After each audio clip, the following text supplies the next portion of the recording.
martial law. I didn't proclaim martial law alone. It is made to appear as if I just signed the decree and said, I impose martial law on each and every one of you. No. I asked the legislature to please pass a law proclaiming martial law because there was anarchy in the country. Now, let me say this. The opposition was strong. And they were members of the Security Council, and somehow they adopted a resolution which required that there be a unanimous vote for the armed forces to be able to move. And therefore the armed forces was immobilized. At the same time, I asked the opposition party to come and join me in a coalition government. I offered one half of the cabinet. And of course they laughed at me and said, why should we join you? We're going to take over the government. By the time you are through with the exercise, you're dead, politically and otherwise. And they refused to join me. I asked the advice of the judiciary.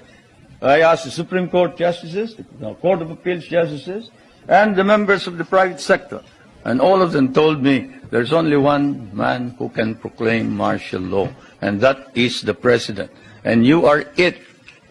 You are the only one who can proclaim martial law. This is why I must carry this particular mark in our history. I could not have transferred it to the legislature. Why? Because the legislature did not have the power. What does the Constitution provide? The President shall be the Commander-in-Chief of the Armed Forces of the Philippines, and he may order the armed forces out to quell any disorder, riot, rebellion, invasion, insurrection, and in case of invasion, insurrection, rebellion, or imminent danger thereof, when the public safety requires it, he may suspend the privilege of the writ of habeas corpus or proclaim martial law throughout the Philippines or any part thereof. What does that provision provide? It provides that only the President can proclaim martial law.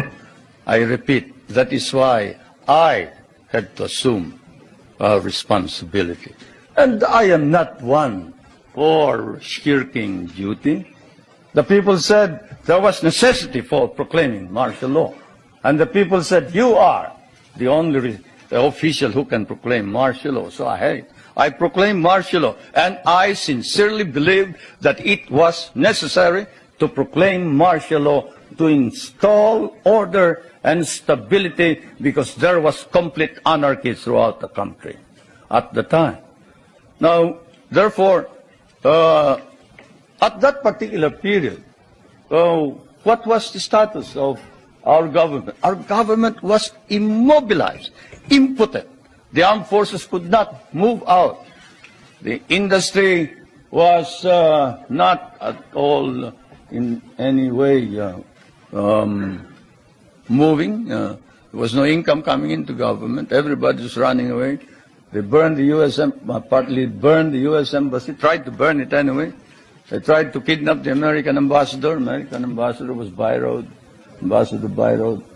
And they tried to kidnap our foreign minister, Romulo, whom you just saw today. And I told him, you better disappear because I will not ransom you.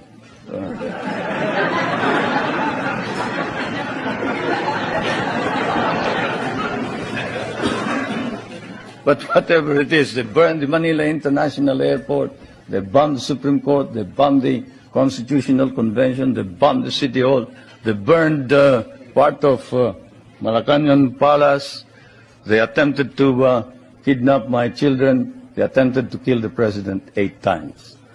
There was, of course, an attempted assassination against